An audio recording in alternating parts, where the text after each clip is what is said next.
Exactement. Bravo, vous avez bien. À l'Amida. Nous sommes dans la Amida, de la Shemona Esrei, la Tfila de 18 bénédictions. Et nous sommes dans la bracha.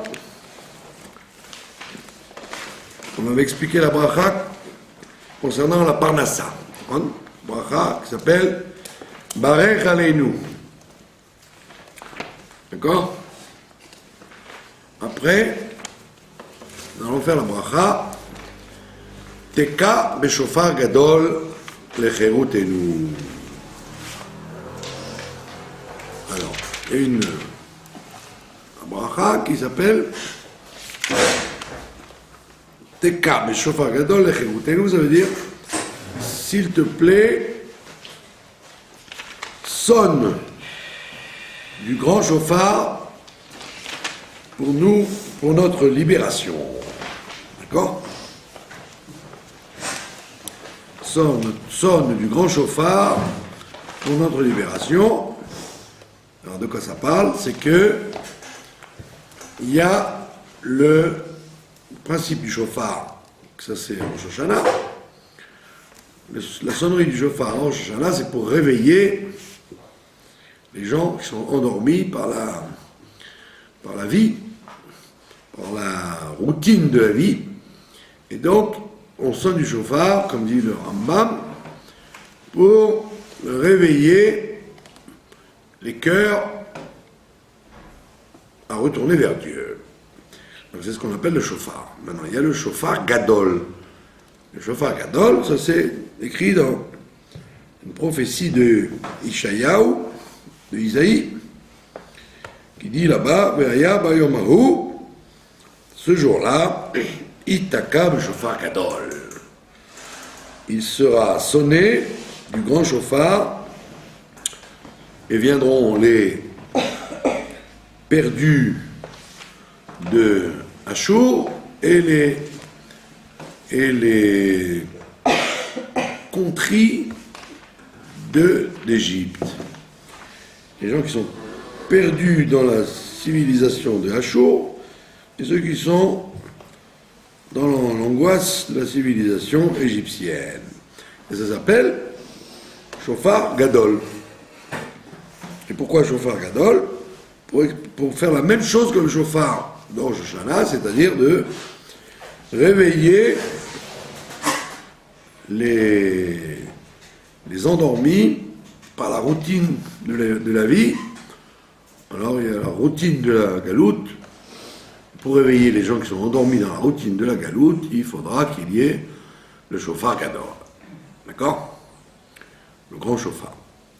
Et donc on explique que le chauffard gadol, c'est un sujet donc effrayant. Et donc on dit que ça correspond à toutes les peurs que le Ham Israël aura à la fin de la galoute pour qu'il se réveille, pour qu'il s'accroche, qu'il retourne à Dieu. D'accord? Alors le Rabbi a expliqué que la Shoah, ça correspondait à ce fameux chauffard gadol. Hein? Qu'il n'y a pas un seul juif dans le monde, même dans les pays où il n'y avait pas d'Allemands, n'importe quel juif dans le monde a eu peur pour sa vie, et donc on peut considérer que c'était comme le chauffard gadol. D'accord? Évidemment, ça ne veut pas dire qu'il ne va pas y avoir encore une fois le chauffard gadol réel. Hein? C'est un vrai son de chauffard très profond qui va réveiller tous les juifs qui sont la majorité, qui sont en exil. D'accord? On ne parle pas seulement de ce qu'on appelle les juifs assimilés. Les juifs assimilés, ils sont quand même juifs, même s'ils sont assimilés. Vous savez, vous pouvez les déterminer comme étant des juifs, qu'ils soient réformés, assimilés, marié avec des non-juifs, vous avez quand même la possibilité de les identifier comme juifs. Juifs assimilés, mais juifs quand même. Mais la majorité des juifs ne sont même pas assimilés, ils sont inconnus au bataillon, comme on dit. C'est même pas qu'ils sont là, qu'ils existent. D'accord? Comme en Russie, par exemple, vous allez voir des millions et des millions de juifs qu'on ignore, puisqu'ils n'ont ni le nom, ni le comportement, ni une trace quelconque. Bon, je vous parle de la Russie, entre autres, mais c'est pareil en Amérique, c'est pareil en France, c'est pareil en... Donc effectivement, le shofar gadol, il est censé, quand il va sonner, réveiller tout ce monde-là, qui vont se dire, tiens, qu'est-ce que je fais? Je suis pas dans mon élément, et donc ils vont revenir à leur identité, qui est complètement endormie. Donc, première étape, sonne du grand chauffard, le Cherutenu, pour nous sortir, comme dit le Abu Draham, il y a un des plus grands commentateurs de la Tfila, il s'appelait Abu Draham. Donc, c'est un nom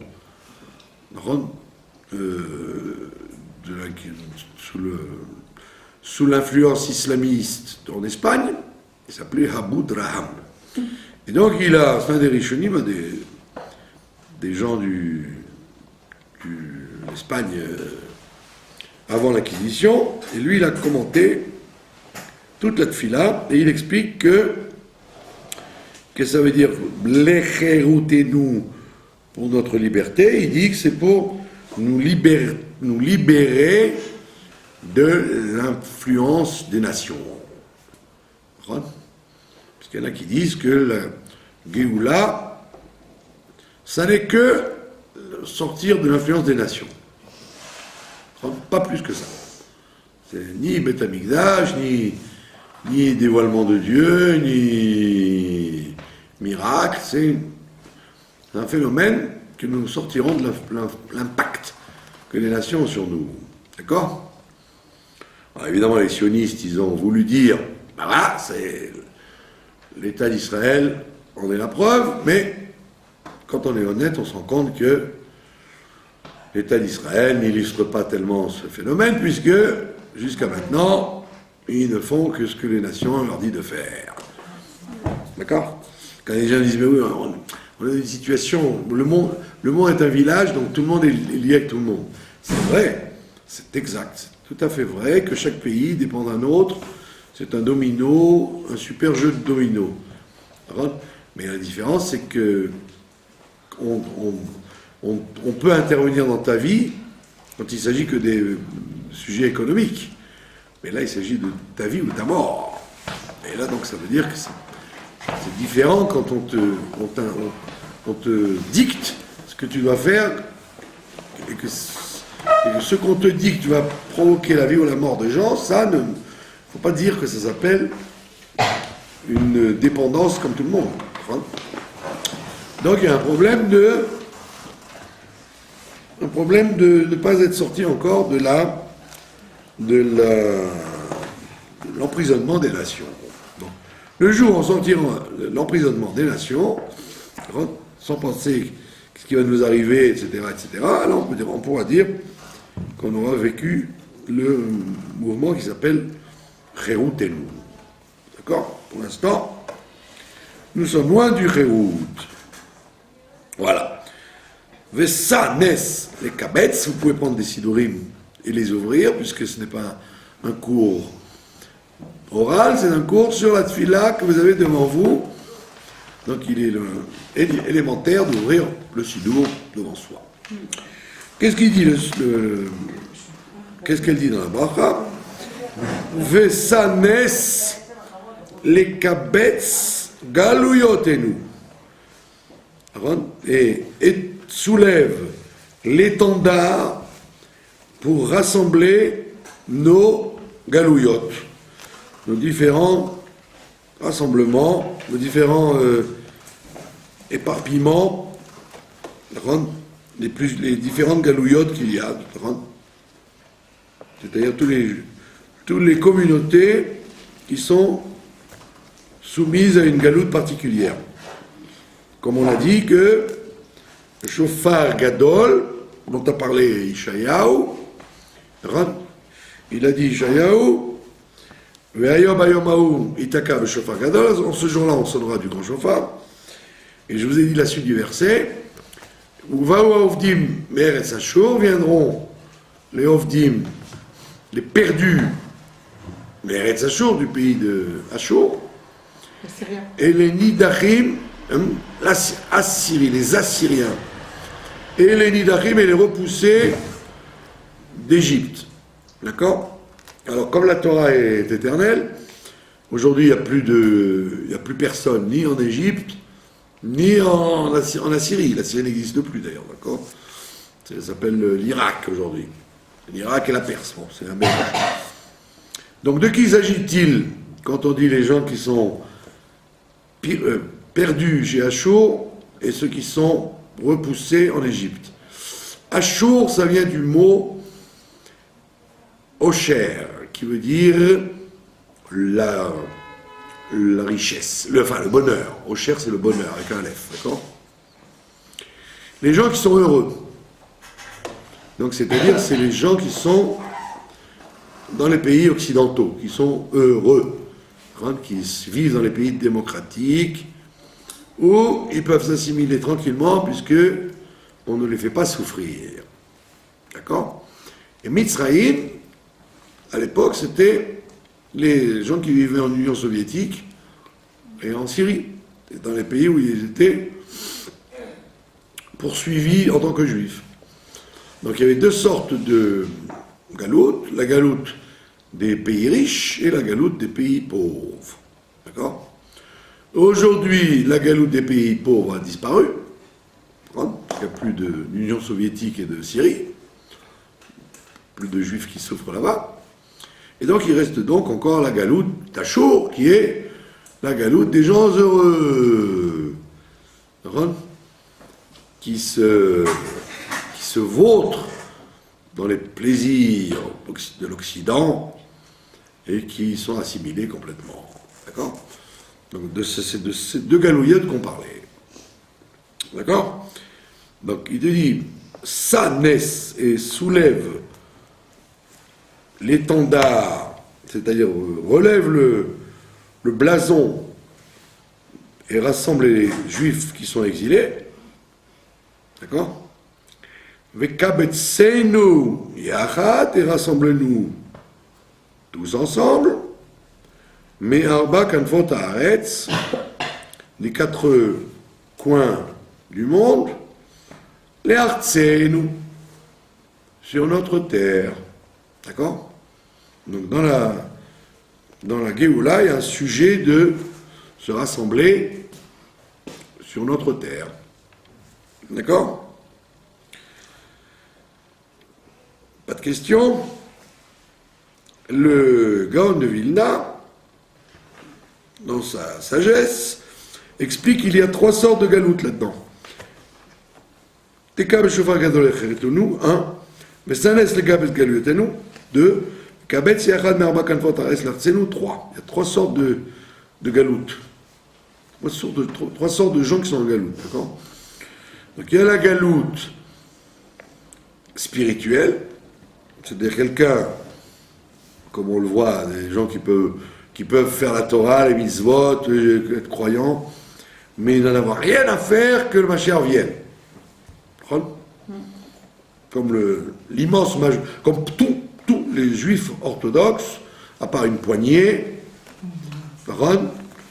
qui ont envie que Mashiach vienne parce qu'ils veulent que Dieu règne sur terre, mais à part cette poignée, l'immense majorité n'en a rien à faire, donc ils ont de quoi manger, de quoi étudier, de quoi prier. Donc ça, c'est un exil profond, de se contenter que la galoute soit douce. Comme a dit un personnage illustre, qu'on a attendu 2000 ans, on peut encore attendre 2000 ans. D'accord? Ce qui est dramatique. D'accord? Donc ça, c'est première sorte de délivrance dont on a besoin. Délivrer les orthodoxes de leur exil. Parce qu'il y a plein d'orthodoxes qui sont persuadés qu'ils ne sont pas exilés. D'accord? Vous dites, moi j'ai ma Torah, j'ai mon Shabbat, j'ai de quoi manger, je suis en Géoula. D'accord? Donc c'est une folie, quoi. Ouais. D'accord? Parce que c'est pas la vocation d'un juif de vivre sans Beth Amikdash et de dire toujours du temps du Beth Amikdash et quand viendra le Beth Amikdash.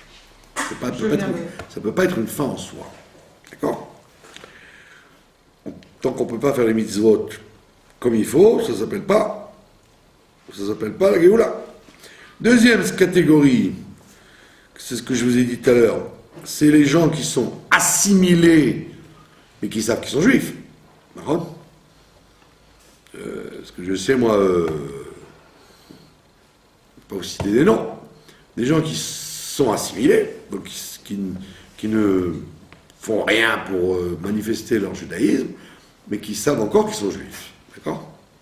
Et la troisième catégorie, c'est celle dont je vous ai parlé, c'est la majorité, c'est ceux qui ne savent même pas qu'ils sont juifs. D'accord? La majorité. C'est la majorité, c'est vrai. Et les 12 tribus qui se sont dispersées. Oui, bien sûr, en plus des tribus, bravo.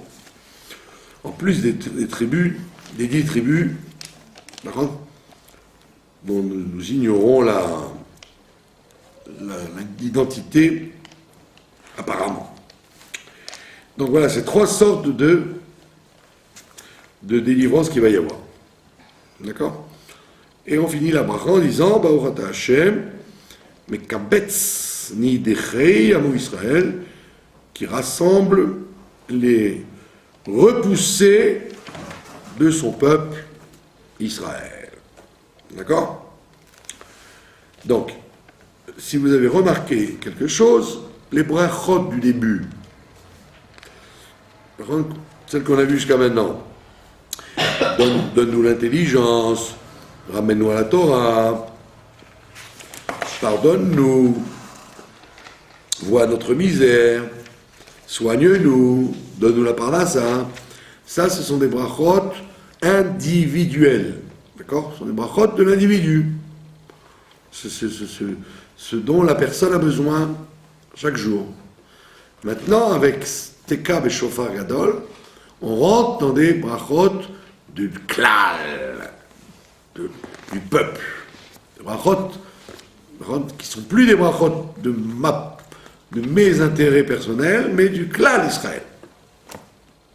Vous avez compris, on a basculé dans il y a deux séries de brachot dans les 13 brachot intermédiaires, des brachot privés, intelligence, santé, parnassa, être sauvé d'un problème, etc. C'est des trucs au niveau de l'individu. Maintenant, dans Teka et Shofar, on rentre dans les brachot où on demande des choses pour tout le klal, pas seulement pour soi, pour la journée, mais des brachot qui sont historiques. D'accord? Suivez ou pas? Intéressant. Vous ne l'avez pas remarqué. D'accord, vous ne l'avez pas remarqué? De quoi? Ben ça, qu'avec deux sortes de brachot. Ah oui. Voilà. Maintenant, on va encore dans une bracha générale. Ashiva shoftenu kevarishona. Remet nos juges kevarishona comme c'était avant. C'était quand avant? La création du monde, Bereshit. Non. Au temps du Beth Amikdash, quand il y avait le Sanhédrin, quand il y avait Moshe et Aaron et après lui, quand le grand Sanhédrin tranchait la halakha dans le monde. D'accord? Donc on redemande qu'il y ait des juges comme il y avait avant. Parce qu'aujourd'hui, il n'y a pas de juges comme il y avait avant. C'est soit des juges qui ne jugent pas d'après la Torah, Ah oui. d'accord, du tout, ou ceux qui jugent d'après la Torah, ils n'ont aucun pouvoir, ni d'application de ce qu'ils disent, ni ils ont une vraie connaissance. Non. Donc toute la halakha d'aujourd'hui, c'est toujours par ignorance, on travaille par ignorance, d'accord? On fait des choses parce qu'on ne sait pas, alors on évite, d'accord? Dans la cacheroute, dans les lois de pureté familiale, dans les lois dans tout ce qu'on veut, dans l'argent, dans toutes les questions halakhiques, on ne juge pas, on sauve les meubles, comme on dit. Ouais. Comme on ne sait pas, alors on dit assourd. Il n'y a pas des géants comme David Ameller pour dire à une femme qui vient avec un placenta plein de sang, lui dire vous êtes pure, madame. Vous êtes pure, d'après le placenta, c'est pas un vrai fœtus qu'il y avait là-dedans, le sang ne veut rien dire, vous pouvez rentrer chez vous. Aujourd'hui, ça n'existe pas. Aujourd'hui, comme on ne sait rien, alors on interdit pratiquement tout. D'accord ? Évidemment, en plus les juges, il n'y a pas de juges, que ce soit pour les crimes, les vols, les problèmes d'argent, il n'y a pas de juges, il n'y a que des gens qui font des compromis, quoi. Ah, vous ne savez pas si vous avez rendu l'argent ou pas, bon alors, partagez, moitié-moitié, allez, d'accord, rentrez chez vous. Et en plus, il n'y a aucun pays au monde aujourd'hui où les juges ont un pouvoir policier. Pendant la galoute, il y avait le Maroc et la Pologne. En Pologne et au Maroc, ils avaient un pouvoir policier. Les juges. Si quelqu'un ne faisait pas ce que la Torah disait, c'était la police du pays qui écoutait le juge. Alors qu'aujourd'hui, aucun pays au monde, ni Israël non plus, n'a de pouvoir policier dans ses décisions. D'accord ? C'est ça que ça s'appelle démocratie? Non, Comment ils sont c'est pas forcément la démocratie, c'est au Maroc par exemple. Au Maroc et en Pologne, c'était pas démocratique. D'accord ? Et si le juge disait il faut qu'il paye, ou il faut qu'il divorce, ou il faut qu'il jette la viande, si vous ne voulez pas le faire, c'est la police qui venait. Alors qu'aujourd'hui, vous pouvez toujours dire je paye pas. Et alors qu'est-ce que tu fais ? Vous êtes obligé d'avoir affaire à un jugement laïque pour gagner. Donc on voit bien que il n'y a plus de justice. Pourquoi ? Parce qu'il n'y a plus de juge. C'est pour ça qu'il dit Ashiva Shoftenu, ramène-nous nos juges Keva Rishona comme c'était avant. Veyo Atsenu et nos bons conseillers Keva Techila comme c'était au départ. Les gens qui sont des Yoatsim, des conseillers. D'accord ? Comme il y avait à l'époque, on avait les Urim et Tumim, on demandait conseil s'il fallait faire la guerre, pas faire la guerre, s'il fallait... d'accord ? S'il fallait... c'était des décisions très graves qu'on devait demander à des Yoatsim. D'accord ? Aujourd'hui, les conseillers, comme disait Enrico Macias, d'accord ? Les conseilleurs ne sont pas les payeurs. Donc ça ne veut rien dire du tout, les conseilleurs. C'est eux qui disaient ça. Oui, facile. Il y a plus génial que ça, hein, excusez-moi. Mais Kitsu, aujourd'hui les conseillers, quand ils vous dérangent, vous les changez, puis c'est fini. Hein. Ouais. D'accord ? Donc ça veut dire que c'est une galoute profonde au niveau du peuple. Donc vous voyez bien que c'est une bracha générale. Bracha générale. Aujourd'hui, on ne sait pas consacrer la lune. On fait d'après le calendrier. On ne sait pas si la naissance de la lune, c'est dans le calendrier. On ne sait pas... On est incapable de prendre des décisions, donc on se contente de faire des décisions de galoute. Ve'aser mimenu yagon manacha, et du fait qu'on n'a pas de juge et de conseiller, enlève-nous enlève de chez nous, Yagon Va'alacha, le désarroi et l'abandon. Nous avons le sentiment d'être dans le désarroi et l'abandon. D'accord? Vous comprenez pourquoi? D'accord? Puisqu'il n'y a pas de justice. Ok? Umloch aleinu ata Hashem. Et donc on veut que tu règnes sur nous, toi, l'Éternel. Levadecha uniquement. Pas qu'il y ait plusieurs dirigeants, mais qu'il n'y ait que toi qui dirige. Et comment?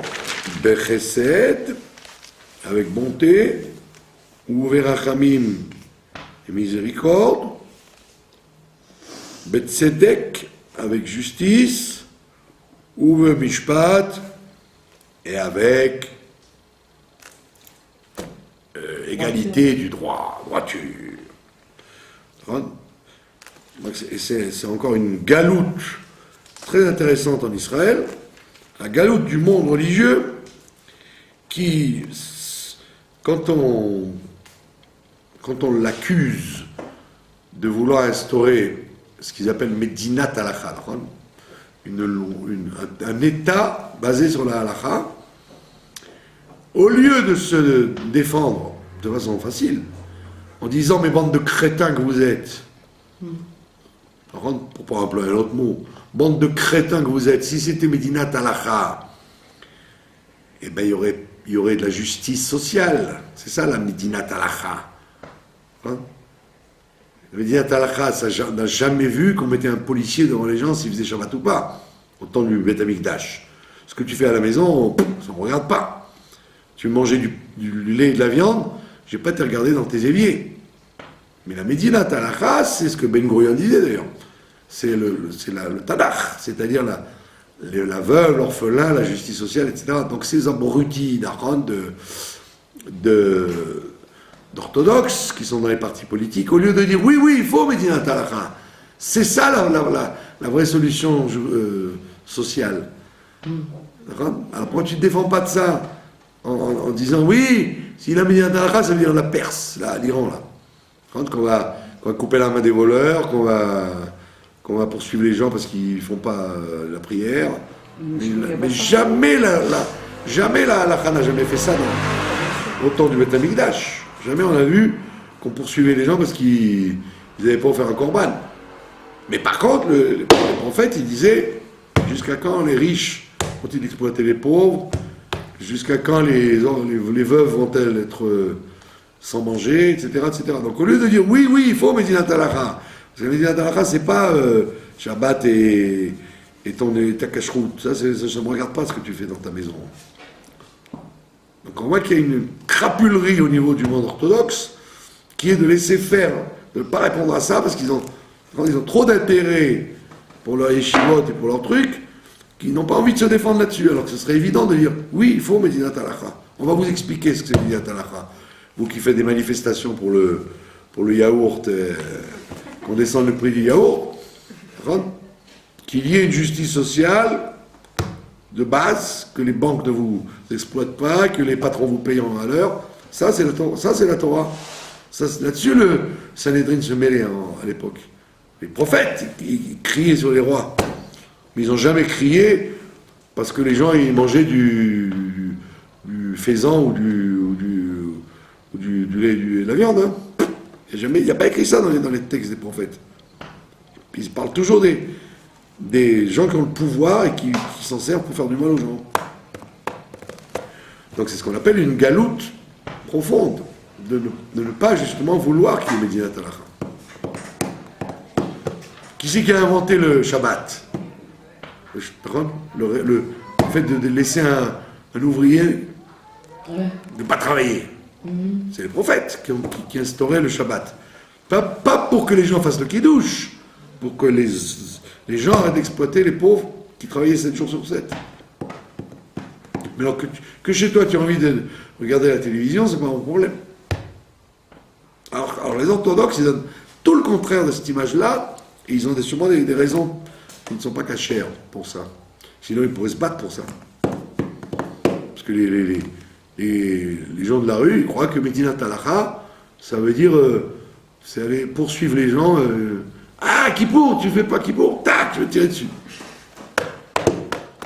Parce que vous comprenez que ça s'appelle une escroquerie intellectuelle, cette histoire-là, qu'entretiennent les orthodoxes, alors qu'ils devraient faire un travail pour expliquer Medinat Halacha, ce serait l'idéal, justement. Léon Blum, il n'a rien inventé, Léon Blum. Les allocations familiales, sécurité sociale, il a fait en France Medinat Halacha, Bah, c'est vrai. qui est des droits pour les pauvres. Mais c'est un juif. Et évidemment, c'est un juif. D'accord? Là, il y a des dizaines et des dizaines de milliards de dividendes dans les grandes sociétés qui ne veulent pas sortir pour ne pas payer les impôts. D'accord? Donc ils les gardent, c'est des milliards et des milliards de shekels pour ne pas payer d'impôts dessus.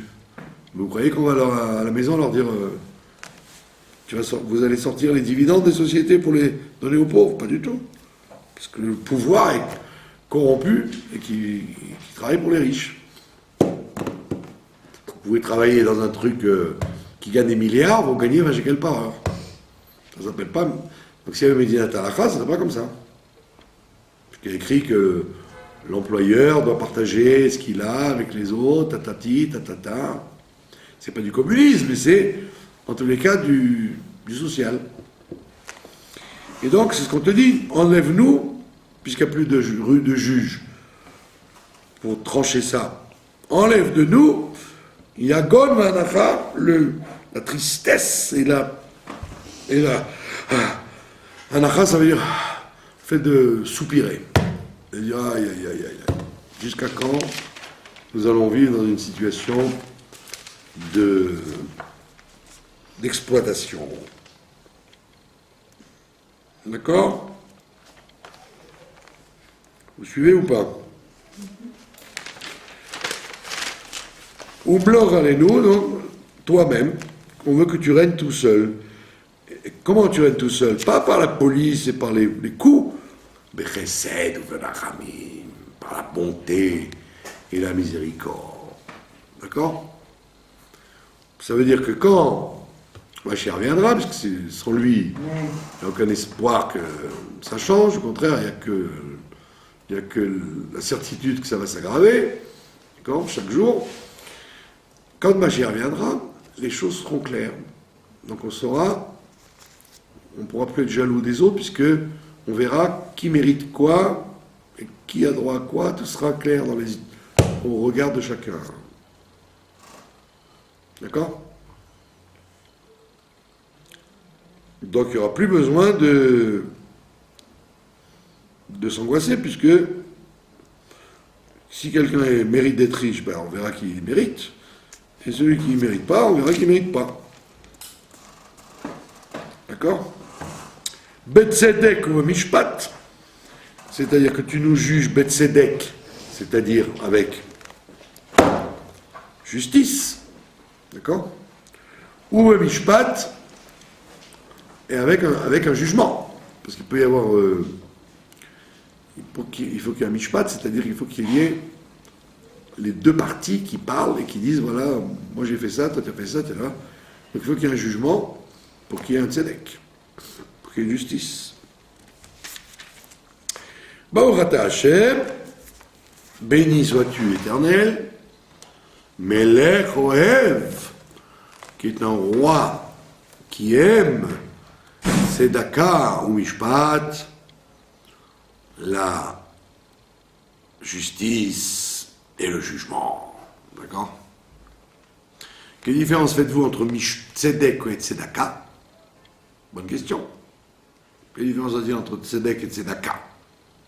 La justice C'est que pour arriver, pour arriver à la Tzedaka, pour arriver au Tzedek, il faut faire la Tzedaka. Vous avez compris l'astuce? Tzedaka, c'est Tzedek He, la justice de Dieu. Tzedek He. Alors là, On vous dit, voilà, quand tu as par exemple 100 francs, tu as 100 shekels, eh bien, Dieu t'a donné 100 shekels, mais parce qu'il faut que tu donnes 10 aux pauvres. Donc en vérité, le tzedek, c'est que toi tu dois avoir 90 et ton voisin 10. D'accord? Donc tu n'as pas de 100. C'est pas que tu fais plaisir en disant tiens, allez va, je donne 10. Non, tu donnes pas 10. Tu rends 10 que tu as en trop. Donc pour faire tzedek, il faut faire tzedaka. Vous avez compris? Et c'est très fort parce que c'est ce qu'a dit Tournus Rufus à Rabbi Akiva. Il a dit, mais si Dieu il était bon, mais il n'y aurait pas de pauvres. D'accord? Il n'y aurait pas de pauvres. Tout le monde serait bien. Alors Rabbi Akiva, il a répondu non, parce que Dieu, il a voulu donner le mérite à l'homme d'enlever la pauvreté. Pas de le faire lui-même, mais de nous donner à nous le mérite de le faire. Donc ça veut dire que ça implique que le riche, il doit être sûr que la tzedaka qu'il donne, c'est pas un cadeau qu'il fait, c'est un rétablissement de la justice qu'on lui a mis à lui. On lui a dit on t'a donné 100, mais en réalité les 100 ne sont pas pour toi. Toi tu dois garder la majorité, tu donnes le minimum. Mais le minimum que tu donnes, c'est pas un don. C'est tu rends. 10 en plus. D'accord? Donc c'est un réflexe que le riche doit avoir. Et comme ça, il est le délégué de Dieu pour faire le tzedek. Donc la tzedaka dépend de la tzedaka, dépend le tzedek. Donc on voit bien que dans le monde, les gens ne donnent pas la tzedaka, puisqu'ils disent moi j'ai gagné, pourquoi je donnerai aux autres? Alors des fois ils font des trucs, les chanteurs, les trucs, allez hop, $1 par-ci, $1 par-là, ou... D'accord? Mais si les gens donnaient effectivement, si les gens dans le monde, goy ou juifs, donnaient le 10e de leur fortune aux nécessiteux, ben, tout le monde serait heureux. Mais c'est pas ce qui se passe. D'accord? Et les impôts, c'est quoi alors? Pardon? Les impôts. Non, les impôts, c'est pas pour donner aux pauvres spécialement. C'est pour donner, pour construire des routes, pour faire des choses plus générales. Oui, dans les pays sociaux, effectivement, vous avez beaucoup plus de tzedaka que dans les pays capitalistes. Oui, parce que c'est bien géré. Et ça devrait être systématique. Aux États-Unis, si vous n'avez pas un bon travail et une bonne santé, vous pouvez crever dans la rue. Hein. Ah ouais, ils s'en foutent. Ron? Il y a des aides. Les aides, c'est un peu Il y a léger. des Quoi. aides maintenant. À cause de... Des aides fédérales ou des aides, Il y a des aides. ou des aides privées? Non, il y a des aides. Ah bon, très bien. Pour les juifs peut-être. Entre communautés peut-être. Non, il y a des aides. Bah, tant mieux. Mais Kitso, si c'est un phénomène qui était réel, vous voyez, dans le monde, et ben, automatiquement, tac, s'il y avait le réflexe tzedaka de dire non, les 100 shekels, c'est pas à moi j'ai que 90, donc 10. S'il y avait ce réflexe, fini. D'accord? La tzedaka dans le monde, c'est de donner aux Africains un peu de lait, un peu de viande, pour pouvoir leur voler leurs cacahuètes et leur soja et leur... oui. Bon, allez, vous avez compris que cette bracha, elle veut dire qu'on veut arriver à une justice dans le monde, et que cela ne peut se faire que s'il y a à nouveau les juges d'antan, les juges du temps du Sanhédrin. Troisième. Et depuis le temps, il y en a ou pas? Quoi donc? Ben, des juges. Mais non, quoi, on a dit que vous dites ça tous les jours. Remets-nous les juges comme avant. Il n'y a pas les juges comme avant. Je parle du Sanhedrin. D'accord. De Kohen Quoi Gadol et tout ça. Il n'y a pas de juge Depuis aujourd'hui. le temps qu'on prie. Le Tamidach. Oui, depuis le temps compris alors. Bah, ça y est. c'est Mais non, pas- maintenant, c'est plus que le machin. Hein? On peut pas retourner. Depuis le temps qu'on prie, alors, ça y est. Ben oui, que ça y est pas, quoi. Non? Non, ça y est pas. Peut-être cette nuit, mais. Peut-être cette nuit, mais en tous les cas, jusqu'à maintenant, ça y est pas. En 7 minutes, peut-être. Voilà. Après, on fait une bracha Pourquoi je prie alors? qui a été instaurée 5. par Rabban Gamliel. Rabban Gamliel, après la destruction du temple, il a, quand il y a eu beaucoup de renégats qui ont fait des problèmes, il a instauré cette bracha qui s'appelle Velamal Shinim. C'est-à-dire, quand vous comptez, il y a 19 brachot alors qu'il ne devrait y en avoir que 18. D'accord? Avec celle-là, c'est la 19e. Elle a été instaurée pour faire disparaître les renégats, pas les renégats qui sont dans leur coin, hein, pas les renégats qui sont tranquillement à Los Angeles ou à Paris, ils font ce qu'ils veulent, ils peuvent renier Dieu jusqu'à demain matin, ça ne nous dérange pas. Les renégats qui trahissent les Juifs auprès des ennemis, Les traîtres. les traîtres, donc qui fabriquent des systèmes intellectuels de justice pour les Palestiniens, comme le Shalom Arshad et compagnie. Ouais. Enfin, des gens qui ramassent de l'argent pour faire du mal, au roi Israël. Ça, c'est des costauds, quoi. Donc il a instauré, Rabban Gamliel, cette bracha pour qu'on se débarrasse de cette engeance. Alors il dit, Velam al-Chinim al-Tei Tikva. Que les dénonciateurs, qu'il y a toujours eu des dénonciateurs, hein, des gens, des balances, comme on dit, des gens qui dénoncent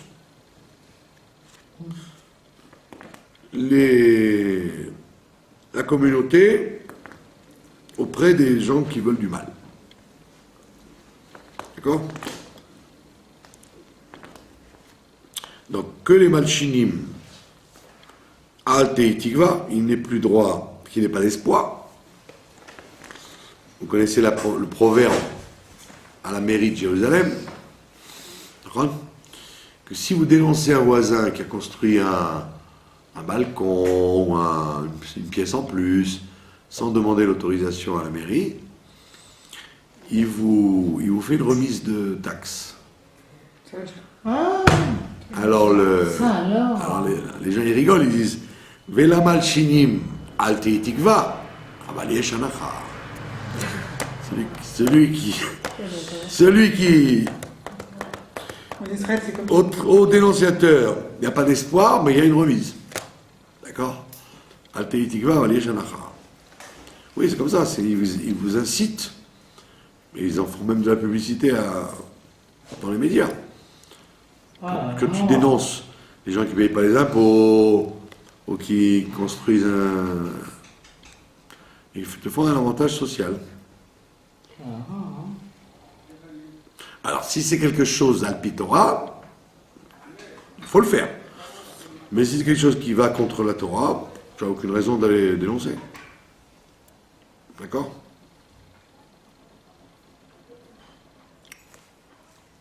Si quelqu'un il a fabriqué un balcon et que le balcon risque de tomber sur la tête des gens, comme c'est arrivé à Mehacharim plusieurs fois, Ah bon? bah oui, pendant Sukkot, ils se mettent à 50 sur le balcon et le balcon il s'écroule. Il y a des blessés, ça, d'accord, ça oui, ça il faut il faut lui dire, tu ne demandes pas l'autorisation, je te dénonce. Parce que tu mets en danger ta famille et les gens en dessous. Mais si c'est quelqu'un que ça ne vous dérange pas du tout, ça n'a rien à faire, Rien que pour faire du mal, vous allez le dénoncer. Ça, c'est autre chose. Ça, c'est très grave. Ah ouais, ça. En même temps, il y a quand même des Pardon? lois, quoi. Pardon? C'est quand même des lois. Non, mais il y a des lois qui sont Alpitora, donc vous devez les respecter. Celles qui ne sont pas Alpitora, ça ne vous regarde pas. Non, mais enfin, si ça met en danger les gens. Si ça met en danger. Si ça ne met pas en danger. Si ça en peut le danse, faire. ça va. Voilà. Ah, Et de toute façon, avant de dénoncer X, allez parler avec la personne déjà. Peut-être qu'il va écouter. Alors, donc voici que les dénonciateurs n'auront plus d'espoir. Vechol minim. Les minimes, c'est les mines, ça veut dire une espèce, d'accord? Mine. C'est tous les gens qui ont créé des sectes. Les minimes. D'accord? Les premiers chrétiens, par exemple, ils les ont appelés des minimes. Bien qu'ils étaient des gens de la Torah. Mais comme ils se sont associés avec les Romains, d'accord? Et qui faisaient du mal, alors on les appelait les minimes. Au début, ils étaient, ils n'étaient pas, anti. Premiers chrétiens. C'était comme vous diriez, les méchéristes, quoi. Ils pensaient que Jésus est Machéa, ça va. Non, c'était des juifs pour la vie. C'est le même phénomène, hein, vous m'excusez, hein, le même phénomène. Après, ça a mal tourné. Après, quand ils ont vu que ça ne bouge pas, ils ont commencé à faire du mal aux communautés et s'associer avec les Romains. Tous les phénomènes sont ressemblants. Hein. Maintenant, après, comment ça tourne, ça c'est l'histoire qui tranche. Mais au début, vous voyez qu'il y a des ressemblances étranges entre tous les phénomènes. Ouais. En malasse, rien faire. D'accord? Donc il te dit, les minimes, tous les gens qui ont inventé une secte. Prier pour eux, quoi. Hein? Prier pour eux. Oui, aujourd'hui, oui, il faut prier pour eux, mais à l'époque, ils ne prient pas pour eux, ils prient pour qu'ils disparaissent. Ouais. Donc on a minime. Mais zédim, vous voyez, donc c'est pas seulement les minimes, c'est les édim. Les édim, c'est comme ce qu'on voit au temps de Hanouka, les Grecs, enfin les Juifs qui se sont Convertis. hellénisés, ouais, pas convertis, qui ont adopté le système grec et qui en sont venus à faire du mal au Beth Amikdash et aux gens. On les appelait les édim. D'accord? C'est les zélotes. Mais non, que les zélotes. À fort, les zélotes, ils étaient des canaïm, les zélotes. Zélotes, ça veut dire ceux qui ont fait du zèle. Comment vous traduisez zétim? Ben, c'est des... Des gens qui fautent avec préméditation. Zédim. Des gens C'est ça, là. qu'on prévient qu'ils sont en train de fauter et qui continuent. D'accord? Les édimes, c'était au temps de Hanouka, on l'a dit pas. Les zélotes, c'était au temps des Romains. 3 siècles après, c'était ce qu'on appelle les zélotes, les gens zélés, les canaïm, les gens qui voulaient en faire plus, quoi. D'accord? Alors, Kerega Yovedu, en un instant, ils disparaîtront. Il y a beaucoup de gens qui ne savent pas lire, ils disent Yovdu. Il faut dire Yovedu. Si tu dis Yovdu, ça veut dire ils feront disparaître. C'est eux qui font disparaître les autres. Alors que là, vous dites non, Yovedu. Ils disparaîtront. Vous avez compris? Donc si vous ponctuez faux, vous dites exactement le contraire. Que les méchants, en un instant, feront disparaître tout le monde. Donc il faut savoir lire. Ouais. Et quand quelqu'un lit faux, il faut le Ah, mais relancer, sans- faut relever. C'est difficile de dire Yovedu. Mais il faut dire Yovedu, pas Yovdu. Si vous dites Yovdu, c'est fini. Si vous avez dit, ils font disparaître les autres. Yovedu. Et eux-mêmes, ils disparaîtront. Vechol oive amecha. Et tous les ennemis de ton peuple, mehera ikaretu. La même chose, il faut dire ikaretu. Sinon, vous dites, et tous les ennemis de ton peuple, très vite, seront coupés, seront retranchés. Donc il faut bien dire ikaretu, et pas autre chose. Les cartons. Sinon, vous dites, ils retrancheront les autres. Ou Malchut Arisha, et le royaume méchant, le royaume de la méchanceté, plus exactement. Le royaume de la méchanceté, là il s'adressait aux Romains à l'époque, d'accord? Le royaume de la méchanceté, Mehera, encore une fois, très vite, Te'aker sera déraciné, ou Te'chaber et sera brisé, ou Te'maguer et sera écrabouillé, écrasé en 1000 morceaux. Il y a Akor, Chaber ou le Maguer. Vetachnia et sera plié, Bimera Beramenu, très bientôt, de nos jours. D'accord? Baruch Ata Hashem, béni sois-tu éternel, Shover Oivim, qui brise les ennemis, ou Marni Azedim, et qui plie les renégats. Alors c'est intéressant parce que la Chassidoute vous explique pourquoi on a choisi ces 4 formules là, Te'aker, Te'chaber, Te'maguer, Tarnia. Alors la Chassidoute vous a dit que il y a 4 sortes de forces du mal, d'accord? Il y a 3 forces du mal qui sont irrécupérables. On appelle ça Shalosh Klipot Atmeot, les 3 forces impures, sur lesquelles il n'y a rien à faire, ça doit disparaître.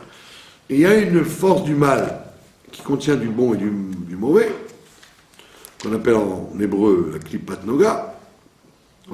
C'est tout ce qui est neutre, ce qui n'est ni bon ni mauvais. Et c'est pour ça qu'on a partagé cette bracha en 4. Te'aker, Te'chaber, Te'maguer, ça fait allusion aux 3 forces du mal irrécupérables. Et Tarnia, ça fait partie des choses qui ont du bien et du mal. Donc là-dessus, on peut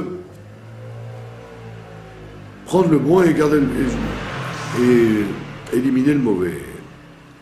D'accord? Donc dans toute chose, que ce soit un individu ou une société ou un peuple, dans toute chose, vous avez 4 degrés, quoi. 3 degrés qui sont irrécupérables et un 4e qui a du bon en lui. Comme on le voit à propos de Amalek. D'accord? Dans Amalek, la conscience générale est de dire Amalek, il n'y a rien à faire avec. Mais non, il y a une partie dans Amalek qui est irrécupérable, et il faut l'exterminer. D'accord? C'est les terroristes internationaux qu'on connaît et qu'on définit. Et il y a les Amélécites qui peuvent devenir basculer dans le Kodesh, dans le bien. Alicite. Ah, les Amalécites, Amalek. Ah, Alicite. Les ressortissants d'Amalek. D'accord? Donc dans toute chose, vous avez toujours une partie mauvaise avec laquelle vous ne pouvez rien faire, comme dans un fruit ou dans une viande. D'accord? Il y a toujours un truc que vous devez jeter. Ça n'existe pas un truc où il n'y a que du bon. Aussi bien en nous que dans la nourriture, Il y a toujours du bon et du mauvais, toujours. Depuis la faute d'Adam Arishon, il n'y a jamais de bien sans mal et de mal sans bien. D'accord? C'est pour ça qu'on a dit tout à l'heure, l'autre fois, qu'il faut le discernement. Si vous avez quelque chose qui est entièrement bon, entièrement mauvais, ben, il n'y a pas besoin de discernement.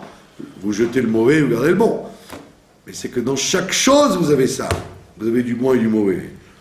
Donc dans chaque chose, donc, quand vous allez acheter une maison, ou vous allez acheter de la mayonnaise, ou vous allez rencontrer quelqu'un, vous ne pouvez pas dire ah, c'est tout bon, je le prends. Il n'y a rien de tout bon. Ça ne peut pas exister.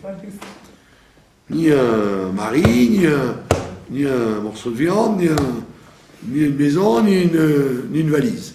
Tout ce qui existe a automatiquement des bonnes choses et des mauvaises.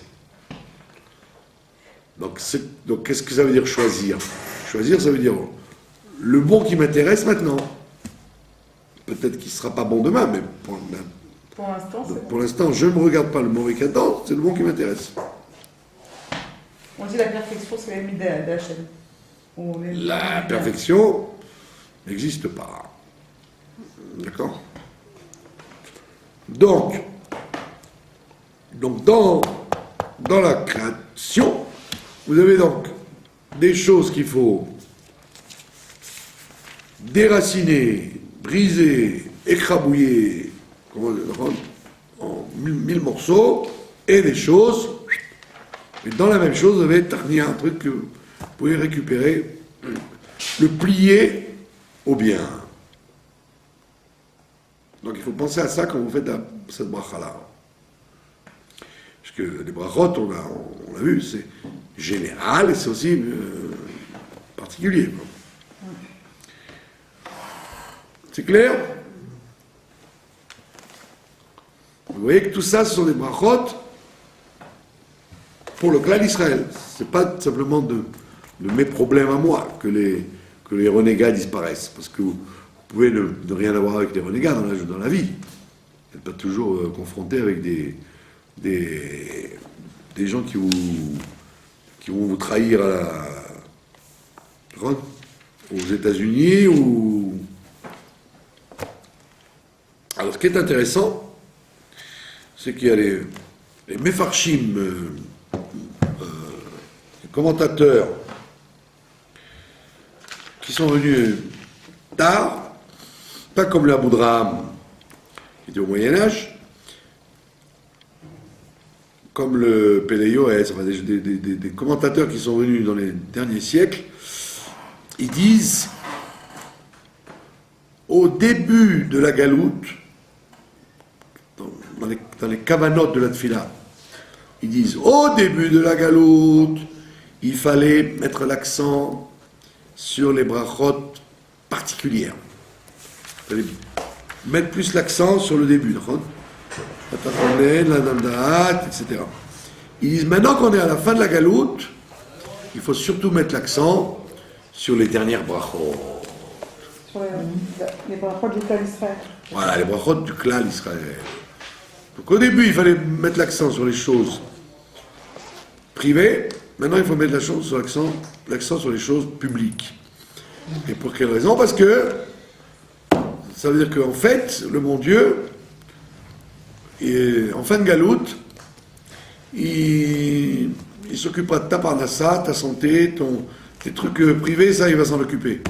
Et donc, tu dois demander pour le clan. Et voilà, c'est ça. Et donc, tu dois mettre l'accent sur les brachot qui touchent à tout le monde, plus que sur les brachot qui touchent à toi. Parce qu'en fait, le général va toucher sur toi. Ah oui, s'il y avait une justice sociale, des juges, ben, tu n'aurais pas besoin de demander la parnassa, parce que tu l'aurais. Donc c'est pour ça qu'il faut mettre l'accent plus sur les brachot finales que les brachot qu'on a vu au début, qui étaient des brachot individuels. Voilà, je vous remercie de votre attention.